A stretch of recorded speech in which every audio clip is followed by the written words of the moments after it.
오늘은 대림절 두 번째 주일로 하나님 앞에 드립니다. 예수님의 은혜와 사랑, 이 땅 가운데 오신 그 놀라우신 은혜를 묵상하는 그런 한 주가 아니고 그런 절기고요. 또 다시 오실 주님을 기다리는 그런 귀한 날입니다. 예수님을 맞이할 준비를 철저하게 잘하는 우리 모두가 되시기를 부탁을 드립니다. 지난 시간 대림절 첫 주일을 맞이하여서 함께 우리가 주님의 오심을 예비해야 된다라는 말씀을 함께 나누었지 않습니까? 어떤 마음과 또 어떤 자세로 오실 주님을 준비하고 맞이해야 될까를 함께 말씀을 나누었습니다. 다들 기억하시겠지만 간단하게 좀 정리를 한번 말씀드리자면, 우리는 주님의 종이지 않습니까? 종으로 충성되고 정말 지혜로운 종이 되어야 된다. 늘 주인이신 주님이 옆에 계신 것처럼 그렇게 우리가 어떤 일을 결정하고 지혜롭게 모든 일들을 펼쳐나가야 된다라는 그런 말씀을 함께 나누었고요. 또한 우리 안에 성령이 늘 거함으로써 등불을 준비한 그 여인처럼 우리가 성령이 우리 안에 늘 준비되어 있어야 된다라고 말씀을 드렸고요.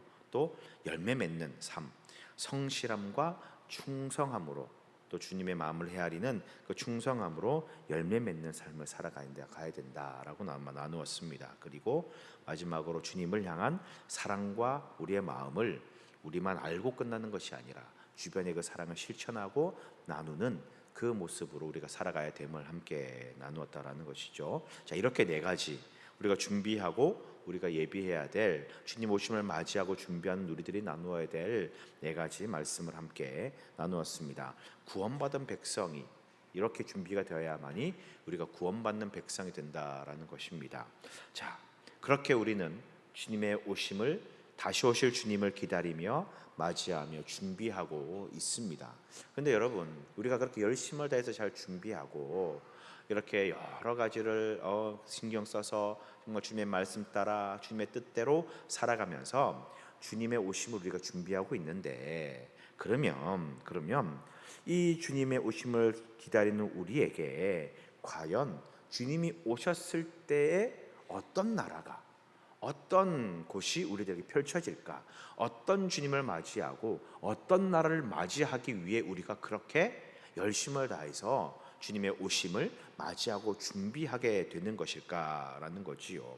정말 주님께 충성하고 지혜롭게 주님을 따르고 등불을 준비하고 성령을 준비하고 열심을 다해 주께서 말씀하신 대로 열매를 맺고 주의 사랑을 많은 사람들에게 실천하며 살아가는 우리들이 정말 그렇게 준비하고 기다리던 하나님의 나라는 과연 어떤 나라일까?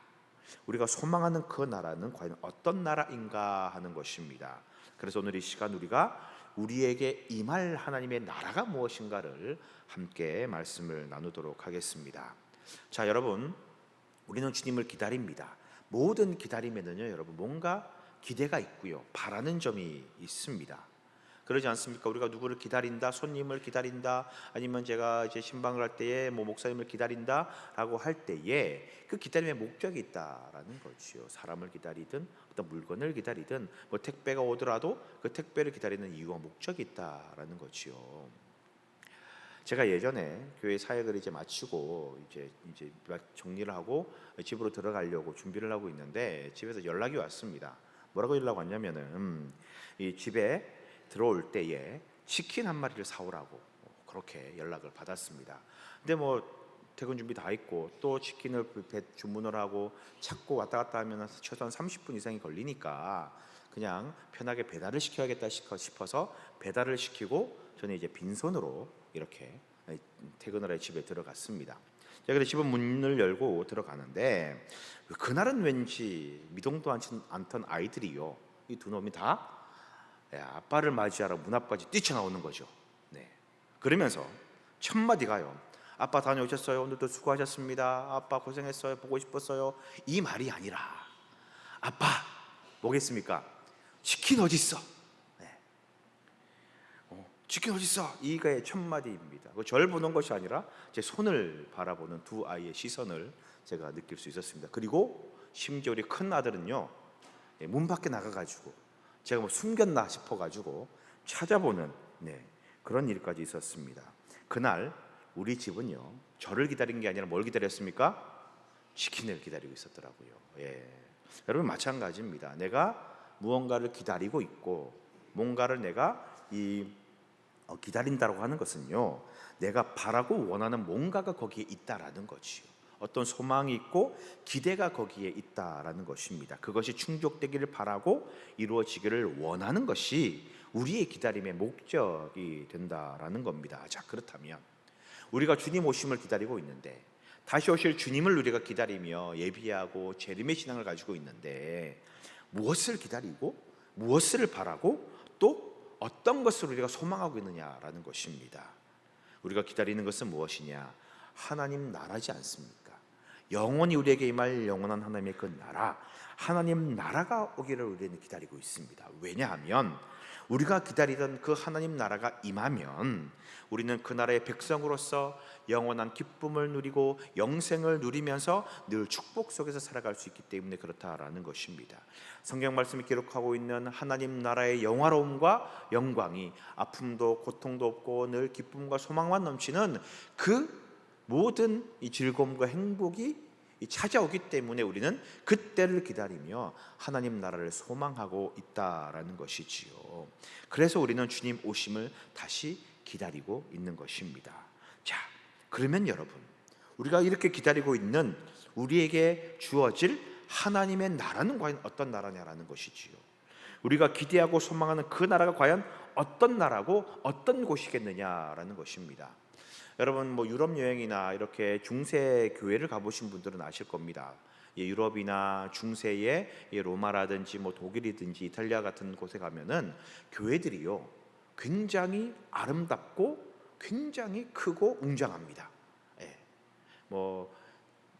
바티칸을 가도 그렇고요, 아니면은 베른데 성당을 가도 그렇고요. 많은 유럽의 교회들 보면요, 정말 이 시쳇말로 삐까뻔쩍하게 정말 멋있게 지어놨습니다. 웅장하고 크고 압도적으로 지어놨습니다. 왜 그렇게 교회들을 이 옛날 중세 시대에는 크고 웅장하게 지었냐면은, 왜냐하면 교회는 이 땅에서의 맛보는, 이 땅에서 우리가 누릴 수 있고 맛볼 수 있는 천국의 모형이다라고 그렇게 생각했기 때문에 그렇습니다. 우리가 천국 가고 하나님 나라 가게 된다면, 하나님 나라가 우리에게 임하게 된다면 정말 아름답고 황금길이 펼쳐지고 아름다운 그런 이 휘황찬란한 것들로 이 나라가 꾸며져 있을 것인데, 그것을 미리 조금이라도 먼저 맛보게 하기 위하여 교회를 그렇게 크고 웅장하고 아름답게 지었다라는 겁니다. 네, 그것이 맞는 성경적으로 신학적으로 맞는지 틀렸는지 그걸 떠나서요, 무슨 말이냐, 우리가 기대하고 소망하고 있는 하나님 나라는 어떤 나라인가? 아름다운 나라, 정말 영광스러운 나라, 정말 멋지고 소망이 넘치는 그런 나라다라는 것이지요. 자, 그렇게 우리가 그 나라와 이 하나님의 그 천국을 소망하고 있는데, 과연 그 나라는 어떤 나라겠느냐? 보이는 것이 전부일까라는 겁니다. 정말 우리 눈에 휘황찬란하고 아름답게 보이는 것이 진짜 우리가 기다리는 하나님 나라인가? 아니요, 그렇지 않습니다. 오늘 말씀은 분명하게 그렇게 이야기를 합니다.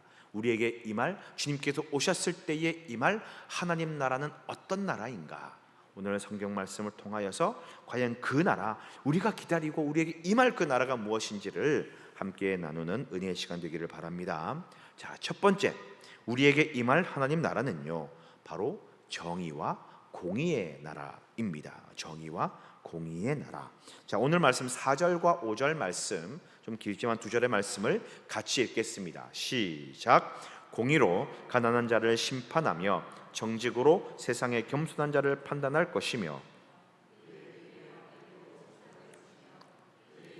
기운으로 악인을 죽일 것이며 공의로 그의 허리띠를 삼으며 성실로 그의 몸의 띠를 삼으리라. 주님께서 오셔가지고 이 땅을 다스릴 나라가 어떤 나라인가, 주님께서 통치하신 나라가 어떤 나라인가를 이야기를 합니다. 그 다스림은요, 세상의 왕들이나 세상의 재판관들과는 전혀 다른 모습입니다. 공의로 가난한 자를 심판합니다. 정직으로 세상의 겸손한 자를 판단합니다. 심판한다고 하는 것이 무슨 죄를 판결한다는 얘기가 아니라 잘잘못을 따지고 명확한 판결을 내린다라고 하는 그런 뜻입니다. 공의와 정직으로 가난한 자, 겸손한 자를 판단하고 잘잘못을 따지게 됩니다. 그의 입의 막대기로 세상을 치고요, 그의 입술의 기운으로 악인을 다 죽입니다. 공의로 허리띠를 삼으며 성실로 몸의 띠를 삼는다라고 말씀하고 있습니다. 즉 공의로움과 정의로움으로 다스리는 나라가 바로 우리에게 임할 하나님의 나라다라는 것이지요. 여러분, 세상에요 정말 많은 정치인들, 위정자들이요 정의로운 나라, 공의로운 나라를 외칩니다. 총선 때나 대선 때나 어떤 이 출마하는 사람들의 편을 들어보면 하나같이 말하는 게 그겁니다. 정의로운 나라, 법이 살아있는 나라, 이 공의로운 나라, 정의로운 나라 만들겠습니다. 그렇게 다 공언하면서 이렇게 출마의 변을 내지 않습니까? 여러분, 제가 대통령 취임 연설을 가만히 한번 살펴보면은요, 제가 말씀을 준비하면서 역대 대통령의 취임식 때 어떤 취임 수락 연설을 했는지를 한번 살펴보았습니다. 한 8분 정도의 전직 대통령, 현직 대통령까지 한번 취임 연설을요 제가 쭉 한번 살펴보았습니다. 근데 이 정치적인 성향을 떠나서 여당이든 야당이든 진보든 보수든 정치 성향을 떠나가지고요, 모든 대통령들이 이 취임을 수락하는 대통령을 승낙하는 취임 연설에서 수락 연설문에 뭐라고 나와 있느냐, 하나같이 하는 말입니다. 정의로운 나라, 법이 살아있는 나라, 모두가 공평한 나라를 만들겠습니다 라고 한 문구가요 변함없이 모두에게 다 들어가 있더라고요. 그런 다짐을 하고 비장한 각오로 열심을 다해서 정치에 매진했는데, 그런데 여러분 가만히 한번 생각해 보자고요. 우리가 사는 이 나라, 이 세상이 정말 여러분들이 생각하는 그렇게 공헌했던 그 정의로운 나라인가, 공의로운 나라인가? 억울한 사람이 하나도 없고 죄를 짓고 악을 행하는 사람이 모든 심판받는 그런 나라가 정말 우리나라고 이 세상이냐라는 것입니다. 아니죠. 그렇지 않습니다. 여러 송사와 재판에 잘못된 판단을 할 때도 있고요, 또 법을 이용해서 교묘히 자신의 이 죄를 숨기고 감추는, 그렇게 교묘히 빠져나가는 경우도 많고요, 정의와 공의가 세워지기라기보다는 차라리 권모와 술수가 난무하는 세상이다라고 하는 말이 더 정확할 것입니다. 그런데 모든 사람들, 정치하는 사람들, 위정자들은 정의의 나라, 공의의 나라를 세우겠다라고 그렇게 말하고 있다라는 거지요. 왜 그런 말들을 계속합니까? 그런 나라가 좋은 나라라는 걸 알거든요. 정의롭고 공의로움이 세워져 있는 그 나라가 우리가 바라는 이상의 나라라는 것을 우리가 알거든요. 그러니 그런 나라 만들겠다라고 그렇게 말하는 거 아니겠습니까? 자, 그런데 이런 모든 불의와 부정이 사라지고 정의와 공의가 살아있는 나라가 임하게 되는데, 그 나라가 바로 주님께서 다시 오시는 그 나라요, 그때에 임하게 되는 하나님 나라가 바로 공의로운 나라, 정의로운 나라가 된다라는 것입니다. 우리 주님께서 오셔서 다스리는 그 나라는 어떤 억울함도 없고, 어떤 부정함도 없고, 어떤 악함도 없고, 정의와 공의로움이 살아있는 그 나라가 되는 것입니다. 여러분, 예수님께서 세상에 다시 오실 때에 그때야말로 참된 정의와 공의가 살아나게 됩니다. 그 나라가 실현되게 된다라는 것입니다. 그리고 그 나라는 우리 믿는 자들에게, 예수님을 믿고 예수님을 구주로 영접하고 믿는 우리 모두에게, 즉 예수님의 오심을 기다리는 우리들에게 주어지는 그 나라임을 여러분 반드시 기억하시기 바랍니다. 우리에게 주어질 하나님 나라, 바로 공의와 정의의 나라입니다. 그리고 두 번째 우리에게 임할 하나님 나라는 무엇이냐? 바로 화평의 나라입니다. 화평의 나라. 여러분, 우리 주님께서 이 땅에 오실 때에는요, 분쟁이 없고요, 분열이 없고 다툼이 없는 화평, 평화의 나라입니다. 오늘 이 이사야 선지자의 말씀에 보면은요, 하나님 나라가 임하였을 때에 일어나는 자연 현상들, 그 비유로 이렇게 이야기를 하고 있습니다. 6절에서 8절까지의 말씀입니다. 같이 한번 읽어보도록 하겠습니다. 같이 읽습니다. 시작. 그때의 이리가 어린 양과 함께 살며 표범이 어린 염소와 함께 누우며 송아지와 어린 사자와 살진 짐승이 함께 있어 어린 나이에게 끌리며 암소와 곰이 함께 먹으며 사자가 소처럼 풀을 먹을 것이며 젖먹는 아이가 독사의 구멍에서 장난하며 젖된 어린아이가 독사의 굴에 손을 넣을 것이라. 여러분, 이 말을 문자 그대로 우리가 받아들이게 된다면요, 상식적으로 이해가 되지 않습니다. 그렇잖아요.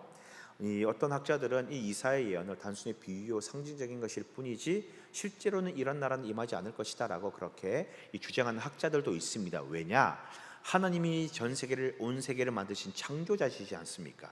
그리고 자연의 법칙, 창조의 법칙에 위배된다라는 거지요. 무슨 말이냐면, 여러분, 초식 동물은 풀을 뜯어 먹고 살아야 되고요, 육식 동물은 그런 초식 동물을 잡아먹고 살아야 됩니다. 이게 자연의 법칙이죠. 창조의 질서입니다. 우리는 이것을 약육강식이라고 말합니다. 상대적으로 힘이 약한 동물들은 힘이 센 동물들의 먹이가 되는 것이고, 그래서 이 잡아먹히고 먹는 그 먹이 사슬은 자연의 법칙입니다. 다시 말하면 하나님께서 세상을 만드신 창조의 법칙이다라는 거지요. 그런데 지금 이사야가 말하는 게 뭡니까? 그런 자연 법칙이 사라진 상태지 않습니까? 독사들과 어린아이가 함께 뒹굴고 뛰놀고 어린 양이 표범과 함께 웃고 즐기고 함께 뛰놀는, 살진 송아지가 곰과 여러 그 강력한 짐승들과 함께 먹습니다. 먹이가 되어야 되는데 먹이가 되지 않습니다. 새끼들이 함께 엎드리고 소가, 이 사자가 풀을 뜯고, 이게 자연의 법칙과는 맞지 않는다라는 것이지요. 강자가 약자를 잡아먹고 힘센 존재가 약자를 괴롭히는 그런 게 아니라 모두가 동등한 위치에서 같은 힘을 가진 존재로 표현을 하고 있습니다. 분쟁이 없고 다툼이 없다라는 것이요. 여러분, 이것은요, 단순히 동물들의 이야기가 아닙니다. 서로 상극이던, 그리고 서로 대적하던 존재들의 화해, 연합, 하나됨을 의미한다라는 것입니다. 서로 잡아먹고 잡아먹히기 위해 또 분쟁하고 떨고 두려워하고, 내가 언제 먹힐까, 그렇게 두려워하고 떨고 몸을 추스리는 것이 아니라, 도망다니는 것이 아니라, 모든 존재가 함께 공존하고 서로 어울리고 평안을 누리고 화평을 누리는 그런 안정을 누리는 상태, 바로 화평한 나라, 화평의 때가 올 것이다 라고 그렇게 말하고 있는 것이지요. 세상의 모든 적대와 폭력과 대립과 분쟁이 사라지는 것, 바로 그 나라가 우리에게 임할 하나님의 나라다라고 분명히 말씀하고 있습니다. 여러분, 예수님께서 오셔서 우리를 다스리는 그때는 우리에게 임할 그 하나님 나라는 분쟁이 없습니다. 다툼이 없습니다. 미움이 없습니다. 갈등이 없습니다. 모든 분쟁과 분열이 다 사라지고 기쁨만 넘치는 나라, 서로 감사가 넘치는 나라, 그런 화평의 나라임을 여러분 기억하시기 바랍니다. 다시 오실 예수님을 기다리며 믿음으로 살아가는 우리에게 주어지는 참된 하나님 나라는 바로 화평의 나라가 임하게 되는 것입니다. 자, 여러분, 우리는 다시 오실 주님을 기다리고 있습니다. 즉, 주님께서 오셔서 다스릴 그 나라를 우리는 기다리고 있는 것이지요. 우리에게 임할 그 하나님 나라를 우리는 소망합니다. 우리에게 이루어 주실 그 나라를 기다린다는 말과 동일한 거잖아요. 우리가 주님을 기다린다고 하는 그 말은 모든 악과 모든 죄가 사라지고 정의와 공의가 실현되고 모두가 공평하고 평등한 그 나라가 하나님께서 오실 때에, 주께서 오실 때에 이루어질 그 나라입니다. 또 모든 갈등과 분쟁이 사라지고 화평과 사랑이 넘치는 나라, 우리 주님께서 오시면 그 나라가 이루어진다라는 것입니다. 여러분, 이 나라를 소망하는 우리 모두가 되어서 주님 오심을 기다리기를 주의 이름으로 축원드립니다. 자, 그런데 여러분, 정말 놓치지 말아야 될 것, 중요한 것 한 가지 사실이 있습니다. 무엇이냐? 우리가 기다리고 소망하던 그 나라, 하나님 나라, 이 완벽한 나라는 이미 시작되었다라는 것입니다. 시작되었다. 자, 무슨 말이냐? 예수님께서 이 땅 가운데 오심으로 말미암아 이미 이 나라는 시작되고 있습니다. 그리고 성장하고 있다라는 거죠. 자, 1절 말씀을 한번 보시기 바랍니다. 1절 말씀 같이 읽습니다. 시작. 이새 줄기에서 한 싹이 나며 그 뿌리에서 뭐라고 이야기합니까? 미새의 줄기에서 한 싹이 납니다. 그 뿌리에서 한 가지가 나서 결실하게 될 것이다 라고 말씀하고 있습니다. 이게 무슨 말이겠습니까? 이새의 줄기, 즉 이새의 가문과 이새의 집안에서 이 모든 것들을 다스릴 이 결실할 열매가 나타난다라고 하는 그런 말입니다. 즉 이새의 이 아들 다윗의 혈통을 통하여서 이 땅에 참된 왕이 오신다라는 것을 예언을 하고 있습니다. 누구입니까? 바로 우리가 아는 예수 그리스도이십니다. 다윗의 가문에 난 이 후손 예수 그리스도. 예수님은 다윗의 자손으로 그 가문을 통하여 이 땅 가운데 오셨습니다. 이새의 줄기로서 하나의 싹이 되셨다라는 것이요, 이새의 뿌리에서 나온 하나의 작은 가지가 되셨습니다. 자, 그런데 중요한 것은 10절 말씀입니다. 자, 10절 말씀 같이 읽겠습니다. 시작. 그날에 이새의 뿌리에서 한 싹이 나서 만민의 기치로 설 것이요 열방이 그에게로 돌아오리니 그가 거한 곳이 영화로우리라. 자, 말씀을 보십시오. 그날에 이새의 뿌리에서 한 싹이 났는데 이 싹이 어떻게 됩니까?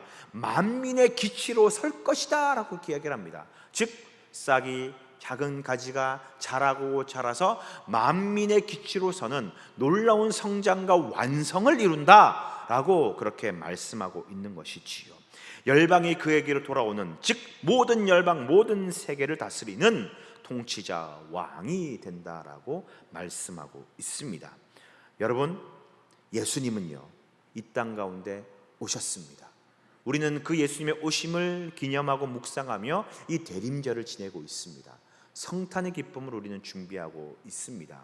주님은 이 땅 가운데 오셔서 한 가지로, 한 싹으로 이 땅 가운데 태어나셨습니다. 바로 예수 그리스도이십니다. 그리고 이 예수님께서 오심으로 말미암아 공의와 통치의 나라, 공의로운 나라, 정의로운 나라가 이제 시작되었습니다. 하나님께서 만드시고 원하시는 그 화평의 나라가 이제 시작되었습니다. 시작되고 있습니다. 그리고 예수님께서 죽으심으로 말미암아, 부활하심으로 말미암아 평화의 기초가 이제 놓이게 되었습니다. 그리고 성령께서 우리에게 오심으로 이제 궁극적으로 우리가 원하는 완벽한 나라, 완성된 그 나라를 성령과 우리가 함께 만들어가고 있는 중이다라는 거지요. 그리고 예수님이 오실 때에 그 나라가 비로소 완성됩니다. 여러분, 그래서 우리는요 하나님 나라를 기다리는 자들임과 동시에 하나님 나라를 만들어가는 그런 존재들이다라는 거지요. 왜? 우리 안에 성령으로 말미암아 하나님께서 말씀하신 그 명령을 준행함으로 말미암아 공의로운 나라, 정의로운 나라, 하나님께서 임하실 때에 역사하시는 그 나라를 만들어가는 것이고, 주의 사랑과 화평을 증거함으로 말미암아 화평의 나라를 함께 이루어 간다라는 것이요. 여러분, 우리가 기다리는 하나님의 나라는 이미 시작되었습니다. 그리고 지금 세워져 가고 있습니다. 그리고 우리가 그 하나님 나라를 세워져 내는, 만들어 나가는 그런 위대한 존재들입니다.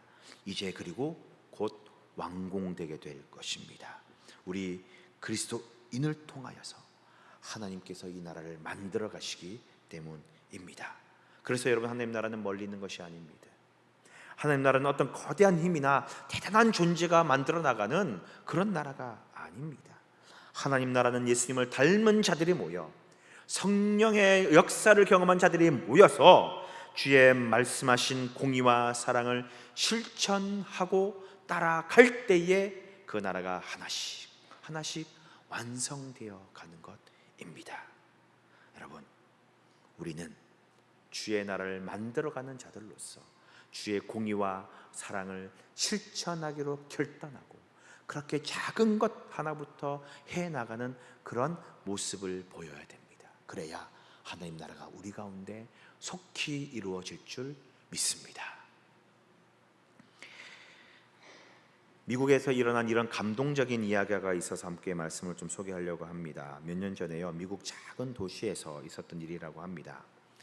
한 초등학교에서요, 형편이 어려운 아이들이 있지 않습니까? 그 어려운 아이들이 급식비를 내지 못해가지고 이렇게 미담 명단에 이렇게 게시판에 붙는 경우가 종종 있었다고 합니다. 이 명단에 오른 그 친구 이름이 이제 공개가 되니까 얼마나 부끄럽고 마음의 상처도 크겠습니까? 그래서 이 명단을 올리는 그때가 되면은 이제 급식비를 내지 못한 아이들은 마음이 늘 초조하고 그렇게 상심도 되고 부끄러웠다고 합니다.